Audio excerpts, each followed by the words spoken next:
అనగనగా ఒక అడవిలో సింహం, చిరుతపులి కలిసి ఉండేవి. రెండిటికీ వయసైపోవడంతో పెద్దగా వేటాడలేకపోయేవి. ఉన్నదాంట్లోనే ఏదోలా సరిపెట్టుకునేవి. ఓసారి వాటికి వరుసగా వారం రోజులపాటు తినడానికి ఏమీ దొరకలేదు. ఆకలితో నకనకలాడిపోయాయి. అదే సమయంలో వాటికో జింకపిల్ల కనిపించింది. అప్పుడు సింహం, మిత్రమా, మనం ఎవరికి వారే వేటాడుతుంటే జంతువులు పారిపోతున్నాయి. ఈసారి ఇద్దరం కలిసే చెరోవైపు నుంచి దాడి చేద్దాం అని చెప్పింది. దానికి చిరుతపులి సరే అంది. రెండూ కలిసి తెలివిగా వేటాడటంతో జింకపిల్ల దొరికిపోయింది. ఇద్దరం కలిసే వేటాడాం, కలిసే తిందాం అని చెప్పింది.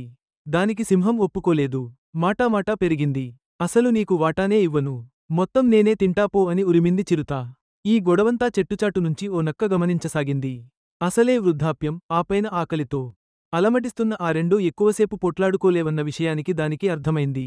గొడవ పడి పడి సింహం, చిరుత అలసిపోయి కూలబడ్డాయి. అదే అదుననుకున్న నక్క గబాలున జింకపిల్లను లాక్కుని పారిపోయింది. అయ్యో, కలిసి పంచుకోకుండా గొడవపడి ఆహారాన్ని పోగొట్టుకున్నామే అని బాధపడ్డాయి సింహం, చిరుతపులి.